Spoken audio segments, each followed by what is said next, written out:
A complete stranger is using my personal photos on social media to impersonate me, and I only found out because one of his friends recognized me in real life.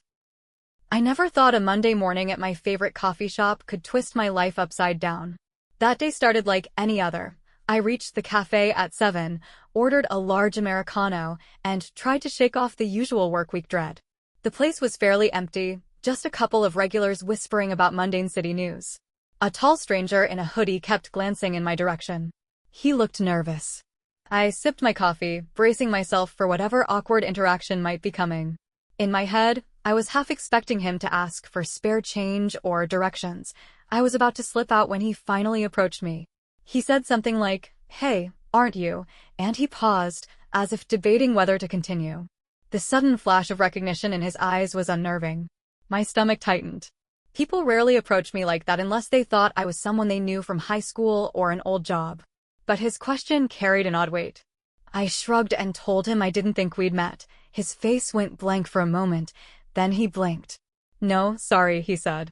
Without another word, he spun around and left the shop in a hurry, leaving me standing there with a bad feeling creeping up my spine. I almost forgot about it, until a week later, when I bumped into the same guy outside a grocery store.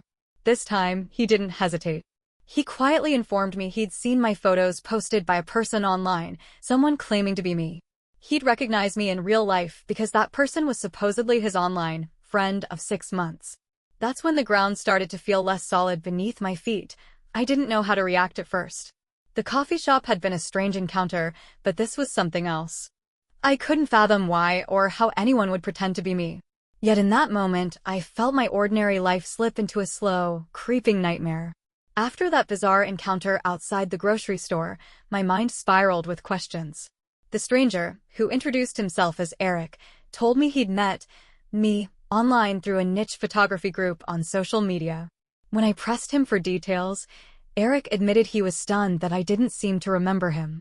Apparently, the person he'd been talking to had used dozens of photos that looked exactly like me, posted them on an account under my name, and even discussed personal details that I'd never shared publicly. That night, I sat on my couch, phone in hand, heart pounding as I tried to search for any clue of this fake account. It felt surreal. I'd never given much thought to social media privacy settings before. My life was mundane enough that I didn't see the harm in casual updates or personal photos. But now, scrolling through my own public pages, I realized how easily someone might harvest my images: smiling selfies, group shots at the office holiday party, random snapshots from summer barbecues. All posted without a second thought. And no matter how many times I scrolled, though, I couldn't find the imposter's profile. Eric never spelled out the handle or username, he just mentioned a new account under my name. Confusion bled into frustration. My usual routine, eat dinner, watch TV, scroll through social feeds, had turned into a frantic search for an invisible threat. My notifications brought no answers. None of my friends had flagged anything, and there wasn't a single message from anyone suspecting I was running a second profiled. My roommate, Lisa, was out for the evening, so I had no one to confide in. The apartment felt too quiet. Even the hum of the fridge put me on edge. Eventually, I shut off my phone and tried to sleep, hoping this was some weird mix-up. Yet, in the back of my mind, a question pounded like a drum. If someone was really pretending to be me, then who else knew, besides Eric? And what were they doing with my face, my name, and my life? The next day, I couldn't focus on anything else. Even during my lunch break at work, a cramped cubicle in a downtown accounting firm, my mind drifted back to that unsettling conversation with Eric. I caught myself flipping through my phone, checking social media incessantly. No new clues, no weird notifications. After punching out at 5, I decided to call Eric, whose number I'd gotten the day before, to press him for more information. He answered quietly, as if wary of saying too much. In the background, I heard traffic, car horns, engines revving, like he was speaking from a busy street. He sounded unsure when I asked him to walk me through exactly how he'd met this fake version of me. Apparently, I first commented on his photography of abandoned buildings, praising his angle choices and offering a couple of technical suggestions. They hit it off, swapping notes on camera models and editing software. Over time, fake me started referencing details about my life, work stories, friendships, Even the city I lived in, details that matched my real life a little too closely. I asked him again for the imposter's username. He hesitated, saying he wasn't entirely comfortable sharing. The person had become a sort of friend, and it felt like a betrayal, even though he knew it was wrong. He only confirmed that it was some variation of my real name, with a few numbers at the end. A dull ache formed in my temple. I wanted to demand more from him, but I worried pushing too hard would make him vanish. So I ended the call politely, feeling more agitated than ever. That evening, I holed up in my bedroom, plowing through old browser histories, scanning every corner of my phone to see if I'd missed any suspicious sign of a second account. Nothing. At around midnight, my roommate Lisa came home and flicked on the hallway light. I pretended to be asleep, not wanting to explain how the rest of my evening had spiraled into an anxious search. Even in the dark, I felt a prickling sensation across my skin, as if someone else's eyes, someone using my own face, were watching from the other side of a screen. The following morning, I decided I couldn't just sit on this any longer. My every nerve was on edge, as if something vital to my identity was under attack. Before leaving for work, I tried a little digital sleuthing. I ran a reverse image search on some of my public pictures, hoping to see if they popped up anywhere unexpected. Most came back clean, linking only to my own profiles. But a couple of them appeared in image collections I didn't recognize, seemingly random sites that aggregated user photos. It didn't confirm a second profile, but it did show how easily personal snapshots could scatter across the internet. I arrived at the office exhausted. My boss noticed I was distracted, so I fabricated some story about a restless night. In truth, my mind kept wandering to the moment I discovered that someone else was wearing my identity like a costume. The worst part was imagining the subtle changes that person might be making to my life story, twisting my experiences into something alien. Around lunchtime, I slipped out of the building and found a quiet bench under a scraggly tree to make yet another call to Eric. He picked up after 4 rings, sounding hesitant. Without waiting for him to speak, I apologized if I'd been too pushy before and explained that I truly needed more details. This wasn't some casual inconvenience. My personal life was at stake.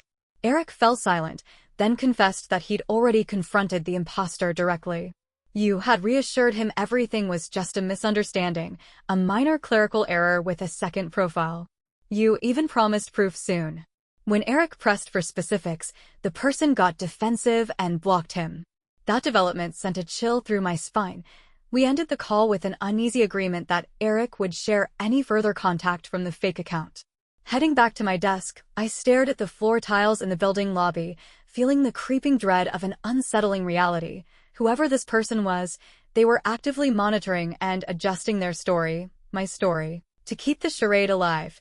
I spent the next few days walking around with a knot in my stomach, half expecting another confrontation. Every time my phone vibrated, I tensed up.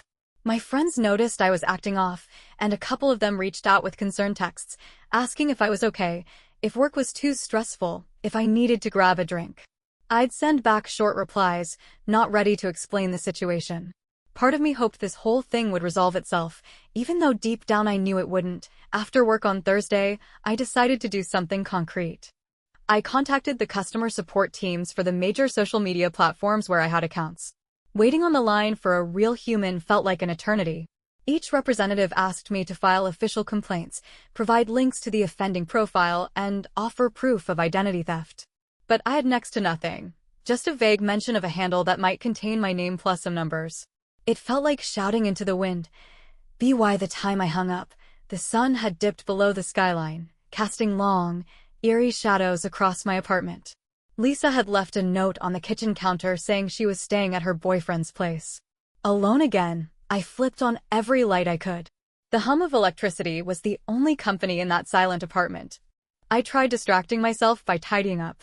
When I got to my desk, I noticed some photos pinned to a corkboard, pictures I'd taken with family at a lake, with me beaming in the center. Were those images out there too, commandeered by someone else?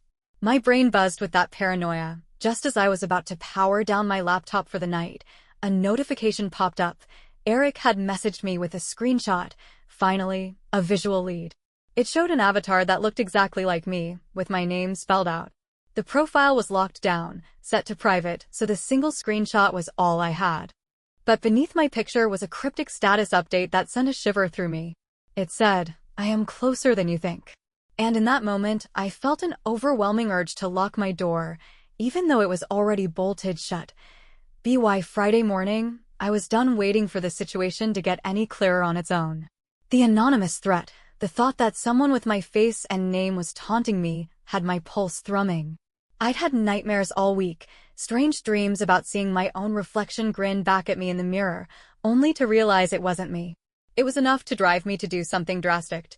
I took a half day from work and headed straight to the local police station, gripping a manila folder containing the screenshot Eric had sent and a handful of my real photos for comparison. An officer with a buzz cut and a bored expression asked me a few perfunctory questions. Have you met this person in real life? Has anyone threatened you explicitly? No, not yet. No official threat, just that unsettling message. His demeanor softened a bit when I described the impersonation, the catfishing, the personal details that lined up too well with my actual life, and finally the ominous line, I am closer than you think. But without a direct threat of harm, there wasn't much he could do beyond pointing me to the station's online fraud division to file a more extensive report. He gave me a business card with a phone number and urged me to keep collecting evidence. Afterward, I tried to reach Eric again, but calls went to voicemail. I wondered if he'd blocked me now, too, or if something else was going on. Panic snaked through my gut. Outside the station, I checked my surroundings, scanning the faces on the sidewalk. My mind conjured an image of someone following me, wearing my features like a mask. By the time I got home, my nerves were shot. I locked the door, triple-checked the windows, and sank onto the living room couch in a daze. My phone sat silent, neither friend nor stranger reaching out. An intrusive thought tormented me. If this imposter was someone I knew or lived nearby, how long until they decided to come closer than just pictures and cryptic online messages? I woke up Saturday morning with my mind set on one last attempt to get to the bottom of this. After a week of being haunted by flickers of my own image on someone else's profile, I felt it was time to take a more direct risk. Before anxiety could talk me out of it, I texted Eric again, practically begging for any new leads. This time, he responded with a short but unexpected message. Got an email from him. Says he wants to meet in person. I'm forwarding it to you. My heart pounded when I read Eric's forward. The imposter proposed a public meeting at a busy intersection downtown, complete with a specific time, Saturday, 3 p.m. The message had an eerily casual tone, like I was the one who'd orchestrated the whole thing. Over and over, I mulled whether this was some kind of trap. But the chance to confront whoever was stealing my life seemed worth the risk. I decided to go, but not alone. I called Lisa, my roommate, and explained everything in a rush. She was alarmed but agreed to come along, quietly standing at a distance. At 2:45 p.m., we parked on a side street off the main drag and walked to the intersection. The day was hot, the sun glaring. People bustled around us, weaving in and out of stores, hailing cabs, engrossed in their phones. I stuck close to the glass window of a coffee shop so I could see any approaching faces. Minutes ticked by. A sleek black car idled at the curb for a while, but no one got out. Then, I spotted someone near a newspaper stand, a man wearing a blue t-shirt, baseball cap pulled low. For some reason, my instinct screamed to keep watching him. He glanced at his phone, scanned the faces walking by, and tilted his head as though searching for someone. My pulse hammered. Could that be him? I took a slow step forward. My throat felt tight, a mixture of dread and indignation. Part of me was ready to turn around and run back to the car. But Lisa gave me a reassuring nod, her hand on her phone in case we needed immediate help. Finally, the man locked eyes with me. Even behind the brim of his cap, I sensed a flicker of recognition. We stood frozen for an instant, the roar of passing traffic muffled by the blood rushing in my ears. Then, in a bizarre echo of my first meeting with Eric, this man's mouth opened slightly, like he was about to say something. But he didn't. He simply shook his head, turned on his heel, and walked briskly away. I started after him, but by the time I reached the next corner, he'd disappeared into a sea of pedestrians. Anxiety clawed at my insides. Was that the imposter, or just a curious onlooker? Lisa hurried over, out of breath, asking if I'd seen his face clearly. I hadn't. He was gone. We searched the area for another 10 minutes, scanning parked cars and side streets. Nothing. The sense of having been watched, observed like a specimen in a lab, made my stomach lurch. After a while, we gave up and headed back to the car. On the ride home, neither of us said much. Our eyes kept flicking to the rearview mirror as though expecting to see that man tailing us. That evening, I tried to calm down by cooking a simple dinner, pasta and sauce, something easy to keep my hands and mind busy. Lisa hovered around the kitchen, snapping at her phone to see if we'd gotten any updates. None came. Eventually, we settled on the couch, flipping through TV channels without paying attention to anything. My phone sat on the coffee table like an unexploded bomb, each minute of silence ticking away my final illusions of safety. At around 10 p.m., a ping broke through. I scrambled to pick up my phone, expecting another mocking status or cryptic message. Instead, it was a direct email from an unknown address. The subject line read, "Your life." Hands shaking, I opened it. The text was short and loaded with a nauseating, twisted confidence. "Saw you today. Too crowded to talk. Maybe some other time. You look even more like you than your pictures do. Smiley face. Take care." I felt Lisa's eyes on me, wide with concern, as I silently handed her the phone. My heart hammered in my ears. This person, whoever they were, had studied me enough to mimic my life online, to know details about my day-to-day existence, to lure me out in public and observe me like an actor in their script. Rage swelled inside me, mingled with fear so potent I could taste iron in my mouth. I thought about going back to the police station with this new evidence, or blasting the screenshot of the email all over my real social media accounts to warn my friends. But shame crept in too. What if people thought I'd made it all up for attention, or that it was some petty online drama? Lisa squeezed my shoulder, grounding me. We agreed to keep the email, the screenshots, everything, carefully documented. By that point, I'd already reset my passwords everywhere. I made all my personal accounts private, removed most of my photos, told family and close friends what was happening. A part of me hoped that if I starved this impersonator of fresh content, they'd give up. The following morning, I filed an updated report with the local fraud division, handing them every shred of information I had. The detective I spoke with seemed more sympathetic than the previous officer, nodding as I described the email. She even promised to do a little digging to see if they could trace the IP address. It was a sliver of comfort, knowing someone with actual investigative power might be on my side. Over the next several weeks, no further emails came. Eric never resurfaced either, and my repeated attempts to call or message him went unanswered. I tried to check on the fake profile, but I could never find it. Maybe it was still private, or maybe it vanished altogether. At times, I caught myself looking around suspiciously whenever I went out for groceries or jogged in the park. The feeling of being watched lingered, a permanent ache at the back of my skull. Life, in some sense, went back to its usual routines, commuting, working long hours, joking around with friends, binging TV shows late at night. But the carefree version of me was gone. Now, every time I shared a new photo online, I made sure only people I trusted could see it. I realized how naive I'd been, assuming the vastness of the internet would keep someone from picking me as their target. To this day, I don't know who that man was or why he'd hijack my identity. My best guess is that he got some twisted thrill from controlling another person's online presence. Maybe he saw it as an experiment or just a cruel game. I'll probably never know. All I can do is stay vigilant. Lock down my privacy settings. Keep an eye on any new suspicious profiles. Listen for that peculiar hesitation in strangers' voices if they recognize me from somewhere I'm sure I've never been. Even now, in my calmer moments, I can't help but replay the last lines of that email. "You look even more like you than your pictures do." It was the final brushstroke on a canvas that still haunts me. My identity is mine, but it's out there too, scattered across websites I can't track.